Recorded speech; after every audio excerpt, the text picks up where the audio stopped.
বনি এ বাড়িতে আসার পর কনক যেন একটু হলেও স্বস্তির নিঃশ্বাস ফেলেছে। বড় ছেলের বিয়ে দিয়েছে প্রায় বছর ৩।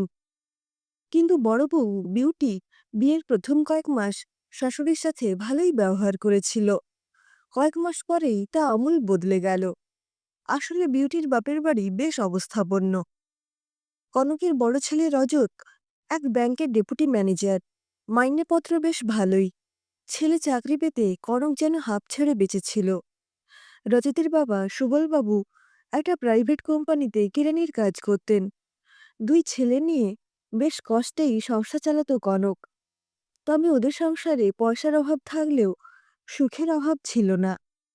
অবশ্য পুঁজি বিশেষ কিছু ছিল না, কিন্তু রজত মেধাবী হওয়ায় ও চাকরির পরীক্ষা দিয়ে চাকরি পেতে বিশেষ দেরি হয়নি। তবে রজতের ছোট ভাই ভোলা পড়াশোনায় ততটা আগ্রহী না থাকায় ওর ঠিক ভালো কোনো চাকরি হয়নি।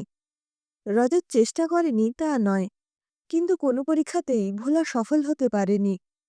তাও একটা প্রাইভেট ফার্মে বলে কয়ে রজত ঢুকিয়ে দিয়েছিল। রজতের একটুও মত ছিল না ভোলার এখন বিয়ে দেওয়ার, কিন্তু কনক ওকে যা হোক করে রাজি করিয়েছে। রজত তো বলেই দিল। ভোলা কি মাইনে পায় যে ও আরেকজন মেয়ের ভার নিতে পারবে? নাকি তুমি আমার উপরে আরেকজনের ভার চাপিয়ে দেবে? আমারও তো সংসার বাড়বে নাকি? তোকে কিছু চিন্তা করতে হবে না বাবা। ভোলাকে আমি বলে নিয়েছি ও যেভাবে হোক সংসারে টাকা দেবে। দরকার হলে নিজের হাত খরচ কম করবে। তুই আর অমত করিস না বাবা। শানু কাল একটা পাত্রীর খবর এনেছিল। আমি আর বড় বৌমা আজ দেখতে যাব। বিউটি ওদের কথা শুনেই এসে বলে, না মা, আজ আমি যেতে পারবো না। তুমি বরং শানুর সাথেই আগে দেখে এসো, পরে তোমার ছেলের সাথে আমি গিয়ে দেখে আসব। অগত্যা কনক শানুর সঙ্গে গিয়ে মেয়ে দেখে এলো। শানু ওদের পাশের বাড়িতে থাকে। ওর মেয়েটিকে দেখে বেশ পছন্দ হলো। খুব রূপসী নয়, তবে মুখের সরলতা ওকে খুব টানল। ওই মেয়ের সাথেই ছোট ছেলের বিয়ে দেবে বলে একদম স্থির করে ফেলল। রাতে ভোলা বাড়ি ফিরতেই কনক ওকে ডেকে একান্তে বলল, ভোলা, তুই আর অমত করিস নে। আমি আজ তোর জন্য মেয়ে দেখে প্রায় পাকা করে এসেছি। কি বলছো মা? আমার এত ইনকাম নয় যে বিয়ে করতে পারবো। দাদা একদম সত্যি কথাই বলে। একজন মেয়ের ভার নিয়ে তাকে কষ্ট দিতে পারবো না।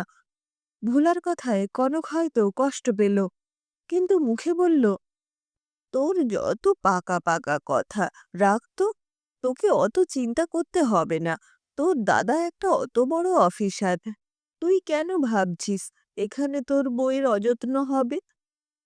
কি যে বলো মা, দাদার টাকার উপর ভরসা করে আমি আমার সংসার চালাবো? এবার কনক রেগে উঠে বলে, ঠিক আছে, তাহলে তোর বিয়ে আর আমার এ জন্মে দেখা হলো না। শরীর ক্রমশ ভেঙে আসছে, আর বেশি দিন আমি বাঁচব না। এবার ভোলা তাড়াতাড়ি মায়ের মুখে হাত চাপা দিয়ে বলে উঠল, বালাই ষাট, এসব বলতে নেই। তুমি যা সিদ্ধান্ত নেবে আমি সেটাই করব।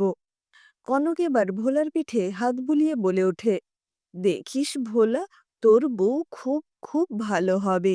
তোর অযত্ন হবে না। রজত আর বিউটির আপত্তি সত্ত্বেও কনক ছোট ছেলে ভোলার বিয়ে দিলেন। খুবই সাধারণভাবে বিয়ে হলো। নেই কোনো আড়ম্বর, নেই কোনো জাঁকজমক। আসলে ভোলা চায়নি দাদার থেকে পয়সা নিয়ে বিয়েতে জাঁকজমক করতে। শুধু মায়ের কথা চিন্তা করে ও মত দিয়েছিল বিয়েতে। কনকের কথাই সত্যি হলো। বনি খুব ভালো মেয়ে, খুব সংসারী।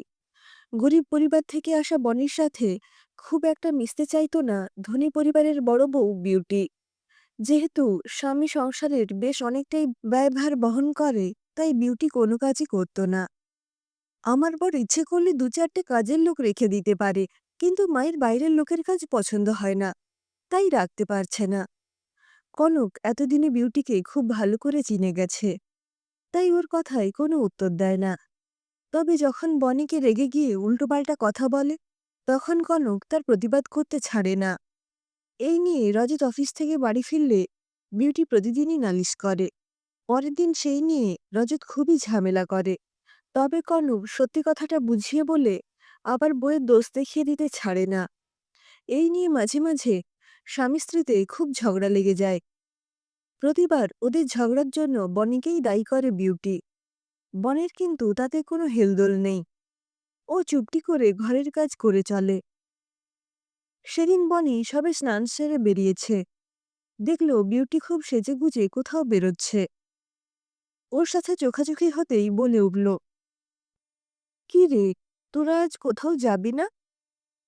বনি একটু অবাক হয়ে বলল, কেন গো দিদি ভাই, আজ কিছু আছে নাকি? ছাড়, তুই ওইসব বুঝবি না, ওগুলো ওপরতলার ব্যাপার। আজ ভ্যালেন্টাইন্স ডে, আমি তো দাদার অফিসে যাচ্ছি। ওখান থেকে আমরা রাতে ডিনার করে তবেই ফিরব। এই মাসটা শুধু এনজয় করার মাস, বুঝলি? বনি বড় বড় চোখ করে শুধু তাকিয়ে থাকে। মুখ দিয়ে কোনো কথা বের হয় না, কারণ কনকের কদিন আগে পা ভেঙেছিল, তাই আজ ডাক্তারের কাছে যাওয়ার কথা। আবার একটা এক্স-রে করতে বলছে। বিউটি সব জানে, কিন্তু ওর কাছে মায়ের অসুখের থেকে ভ্যালেন্টাইন্স ডেটা অনেক আগে। মায়ের কবে ডাক্তারের কাছে যাওয়ার কথা বা কোন ওষুধ কখন খাওয়াতে হবে তা শুধু বনি জানে। ভোলা কাজের চাপে এইসব খেয়াল রাখতে পারে না। তবেও জানে বনি ওর মায়ের এক ফোঁটাও অযত্ন হতে দেয় না। এখন ভাবে, মায়ের সিদ্ধান্তটা নাকচ করে দিলে বড়ই ভুল করত। বনির মতো বউ পাওয়া ভাগ্যের ব্যাপার। সেদিন বেশ অনেক রাত হলো রজত আর বিউটির বাড়ি ফিরতে। মায়ের শরীরটা খারাপ ছিল বলে বনি সেই রাতে মায়ের কাছেই শুয়েছিল। পায়ের সমস্যার জন্য মা উঠে বাথরুম যেতে পারবে না, তাই ও আর অন্য ঘরে যায়নি। ভোলাকে রাতের খাবার খাইয়ে ও মায়ের কাছে শুয়ে পড়েছিল। সকালে বিউটির বলা ভ্যালেন্টাইন্স ডে ওর মাথা থেকে বের হয়ে গিয়েছিল, কিন্তু বিউটি অত রাতে এসে ডাল খেতে খেতে ওর ঘরে ঢুকেই চিৎকার করে বলে উঠল, আজ তুমি অত লোকের মাঝে আমাকে অপমান করলে কেন? তোমাকে বলতেই হবে। মুখ থেকে মদের গন্ধ, সাজগোজ আর কিছুই অবশিষ্ট নেই। রাগে গড়গড় করছে মুখ। রজত এবার চিৎকার করে বলে, তুমি কি ভেবেছ আমি কিছু বুঝি না? ওই লোকগুলোর সাথে কি করছিলে? এবার বিউটির কথাটা বেশ অনেকটাই জড়িয়ে যায়, তাও বলে ওঠে, তুমি কি আমাকে ভ্যালেন্টাইন্স ডে উইশ করতে দেবে না? বেশ করেছি, যা করার করে নাও। শেষের কথাগুলো আর স্পষ্ট হলো না। বিউটি খাটে ধপাস করে শুয়ে বলল। কনক সব শুনেও চুপ করে লোকনাথ বাবার ছবিটার দিকে চেয়ে থাকে। হয়তো মনে মনে বলে, ওদের শান্তি দাও বাবা। কনক এতদিনের অভিজ্ঞতায় জানে বিউটি সবার কাছে সুখী হওয়ার অভিনয় করে, কিন্তু অন্তর থেকে ও একটুও সুখী নয়। সুখী হওয়ার চেষ্টা করে মাত্র। সুখের পায়রা হলো ওর ছোট ছেলে আর ছোট বউ। সারা বছর যদি ভালোবাসতে নাই পারো, তবে বছরে একদিন ভালোবাসার দিন উদযাপন করে ফল কিছুই হয় না। বনের ভালোবাসা বা সেবার মধ্যে কোনো স্বার্থ নেই। কনক পাশে শুয়ে থাকা বনিকে পিঠে হাত দিয়ে ডাকে, ছোট বৌমা, উঠে তোমার ঘরে যাও, ভোলা তোমায় ডাকছে। কেন মা, কিছু হয়েছে? প্রশ্নটা করে উঠে বসে বনি। কি জানি, তবে আমাকে বলল তোমায় ডেকে দিতে। যাও, আমি এবার ঘুমিয়ে পড়ব। তোমার কোনো চিন্তা নেই, কিছু হলে তোমাকে ডাকবো। যাও মা, ঘুমিয়ে পড়ো। বনি ঘুম চোখ কচলাতে কচলাতে ভোলার ঘরে গিয়ে ঢোকে, কিন্তু ভোলাকে ঘরের কোথাও দেখতে পায় না। ভাবে লোকটা গেল কোথায়। আবার বাথরুমটা দেখে আসে, কিন্তু সেখানেও নেই। কি যে হলো কিছুই বুঝতে পারি না বনি। কিন্তু খাটের দিকে একটু এগিয়ে যেতেই পেছন থেকে ভোলা ওকে আঁকড়ে ধরে বলে ওঠে, হ্যাপি ভ্যালেন্টাইন্স ডে। বনি ঘুরে ভোলার বুকের মধ্যে মুখটা গুজে বলে ওঠে, মা ঠিকই বলে, তুমি আমার সুখের পায়রা।